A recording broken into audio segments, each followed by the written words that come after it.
ഋഷിപാലി കൂടിക്കാഴ്ച WCC ഈ വിവാദങ്ങൾക്കൊക്കെ ശേഷം ഹേമ കമ്മിറ്റി റിപ്പോർട്ടുമേൽ കോടതി നിലപാടെടുത്ത ശേഷമുള്ള ആദ്യ കൂടിക്കാഴ്ചയാണ്. എന്താണ് WCC മുന്നോട്ട് വച്ചിരിക്കുന്നത്? ഇപ്പോൾ പുറത്തുവരുന്ന വിവാദങ്ങൾ, SITയുടെ അന്വേഷണം, ഇതിലടക്കമുള്ള നിലപാട് WCC അറിയിക്കുന്നുണ്ടോ? സ്മൃതി, കഴിഞ്ഞ മാസം 19-ന് ജസ്റ്റിസ് ഹേമ കമ്മിറ്റി റിപ്പോർട്ട് ഭാഗികമായി പുറത്തു വന്നതിന് ശേഷം ആ റിപ്പോർട്ട് വളരെ വിശദമായി പഠിച്ച് ആ റിപ്പോർട്ടിലെ ചില നിർദ്ദേശങ്ങൾ തയ്യാറാക്കി മുഖ്യമന്ത്രിയെ കാണാൻ കാത്തിരിക്കുകയായിരുന്നു. അതിനിടയിലാണ് ഇന്നലെ ഹൈക്കോടതിയുടെ നിർണായക ഇടപെടൽ ഹേമ കമ്മിറ്റി റിപ്പോർട്ടുമായി ബന്ധപ്പെട്ടുണ്ടായത്. അത് അന്വേഷണ സംഘത്തിന് റിപ്പോർട്ടിൻ്റെ പൂർണ്ണരൂപം കൈമാറുമ്പോൾ WCCയുടെ പ്രവർത്തകർക്ക് വലിയ ആശങ്കയുണ്ട്. പ്രത്യേകിച്ച് മൊഴി നൽകിയവർക്ക് അവരുടെ സ്വകാര്യത പുറത്തേക്ക് വരുമോ, അവർ നൽകിയ മൊഴിയുടെ വിശദാംശങ്ങൾ പുറത്തേക്ക് വരുമോ, അവർ കൈമാറിയ തെളിവുകൾ ഏതെങ്കിലും തരത്തിൽ പുറത്തേക്ക് വരുമോ എന്ന ഒരു ആശങ്കയുണ്ട്.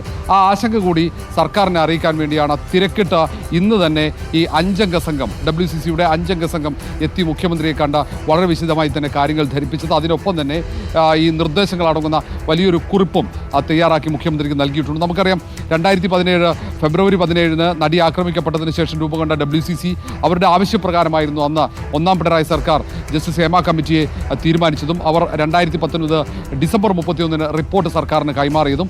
4.5 വർഷത്തിന് ശേഷം റിപ്പോർട്ട് പുറത്തു വരുമ്പോൾ അന്ന് ഈ റിപ്പോർട്ട് പഠിക്കണം, ഈ മേഖലയിലെ പ്രശ്നങ്ങൾ പഠിക്കണമെന്ന എന്തൊക്കെ കാര്യങ്ങൾ ആണ് അതിൻ്റെ കാരണമെന്നും ചൂണ്ടിക്കാണിച്ച് കത്ത് നൽകിയ WCC അംഗങ്ങൾ തന്നെയാണ് ഇപ്പോൾ വീണ്ടും മുഖ്യമന്ത്രിയെ കാണുന്നത്. അതിൻ്റെ ഒരു ഫോളോ അപ്പ് എന്ന രീതിയിൽ കാണുന്നു. പക്ഷേ അതിനപ്പുറത്തേക്ക് അവർ ചില ആശങ്കകൾ പ്രകടിപ്പിക്കുന്നുണ്ട്.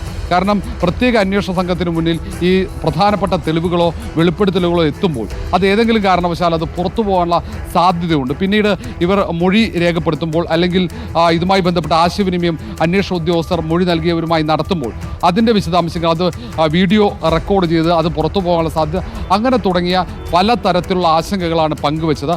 സത്യത്തിൽ അത് കൃത്യമായി ജാഗ്രതയോടെ തന്നെ അന്വേഷണ സംഘത്തെ സർക്കാർ മോണിറ്റർ ചെയ്യണം. ഈ കാര്യത്തിൽ ഈ ജസ്റ്റിസ് ഹേമ കമ്മിറ്റി റിപ്പോർട്ട് പരിശോധിക്കുമ്പോൾ എന്ന ഒരാവശ്യവും സർക്കാരിന് മുന്നിൽ WCC മുന്നോട്ട് വെച്ചിട്ടു. അതിന് പുറമെയാണ് ഈ വളരെ വിശദമായ ഒരു കത്തും കൈമാറിയത്. ഏതായാലും അരമണിക്കൂറോളം നീണ്ട കൂടിക്കാഴ്ച, തൃപ്തികരമാണ് കൂടിക്കാഴ്ച. സർക്കാർ എല്ലാം വേണ്ട രീതിയിൽ ചെയ്യാം, സർക്കാരിന് നേരിട്ട് ചെയ്യാൻ പറ്റുന്ന കാര്യങ്ങൾ സർക്കാർ വളരെ പെട്ടെന്ന് ചെയ്യാമെന്ന് ഉറപ്പ് നൽകിയതായി WCCയുടെ പ്രതിനിധികൾ പറഞ്ഞിരുന്നു. ഈ 5 പേരും വളരെ പെട്ടെന്ന്, വളരെ രഹസ്യമായിട്ടായിരുന്നു ഇത്തരമൊരു കൂടിക്കാഴ്ച പ്ലാൻ ചെയ്തത്. പിന്നീട് അത് മാധ്യമങ്ങൾ അറിഞ്ഞു. അവിടെ മാധ്യമങ്ങളുമായി എല്ലാവർക്കും സംസാരിക്കാൻ കഴിഞ്ഞിരുന്നില്ല. എങ്കിൽ പോലും കൃത്യമായി ഇതിൽ ഒരു നിലപാടുണ്ട്. രേവതി ഉൾപ്പെടെ വന്നവർക്കൊക്കെ അവരുടേതായ ആശങ്കയുണ്ട്. കമ്മിറ്റിയിലെ മുഴുവൻ അംഗങ്ങൾക്കും ആശങ്കയുണ്ട്. അതാണ് ദീദി ദാമോദരനടക്കം പിന്നീട് റിപ്പോർട്ടറിനോട് പറഞ്ഞത്. ശരി, റിനു ശ്രീധർ കൂടിയുണ്ട് വിവരങ്ങളുമായി. ഇപ്പോൾ ഇന്നലെ ഹൈക്കോടതിയിൽ പ്രത്യേക ബെഞ്ചിൽ നിന്നും ഹേമ കമ്മിറ്റി റിപ്പോർട്ടുമായി ബന്ധപ്പെട്ട് സർക്കാർ എന്ത് നടപടിയെടുത്തു, 4.5 വർഷം അതിന്മേൽ എന്തു ചെയ്തു എന്നുള്ള പ്രധാനപ്പെട്ട ചോദ്യം ചോദിക്കുന്നു. ഗുരുതരമായ കുറ്റകൃത്യങ്ങളുമായി ബന്ധപ്പെട്ട വിവരങ്ങൾ ആ റിപ്പോർട്ടിലുണ്ടായിട്ടും എന്താണ് പോലീസ് കേസെടുക്കാഞ്ഞത് എന്നതടക്കമുള്ള കാര്യങ്ങളാണ് കോടതി സർക്കാരിനോട് ചോദിച്ചത്. റിനു, ഇപ്പോൾ സജി ചെറിയാൻ അതിനുശേഷം നടത്തുന്ന ആദ്യ പ്രതികരണമാണ്. എല്ലാ കാര്യങ്ങളും നടപ്പാക്കാൻ പറ്റില്ല എന്ന് അദ്ദേഹം പറയുമ്പോൾ എന്താണ് അദ്ദേഹം ഉദ്ദേശിക്കുന്നത്? കോടതിയുടെ അതിശക്തമായ വിമർശനങ്ങളോട് മന്ത്രി പ്രതികരിക്കുന്നുണ്ടോ?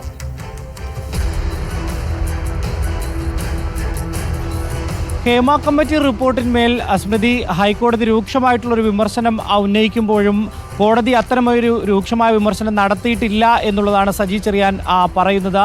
എങ്കിൽ പോലും കൃത്യമായിട്ടുള്ള കോടതിയുടെ നിർദ്ദേശം അനുസരിച്ചായിരിക്കും സംസ്ഥാന സർക്കാർ മുന്നോട്ട് പോകുന്നത്. ഒപ്പം ഹേമ കമ്മിറ്റി നിർദ്ദേശിക്കുന്ന കാര്യങ്ങൾ നടപ്പിലാക്കി മുന്നോട്ട് പോകുവാൻ വേണ്ടി ശ്രമിക്കുമെന്നുള്ളൊരു കാര്യവും അദ്ദേഹം മുന്നോട്ട് വയ്ക്കുന്നുണ്ട്.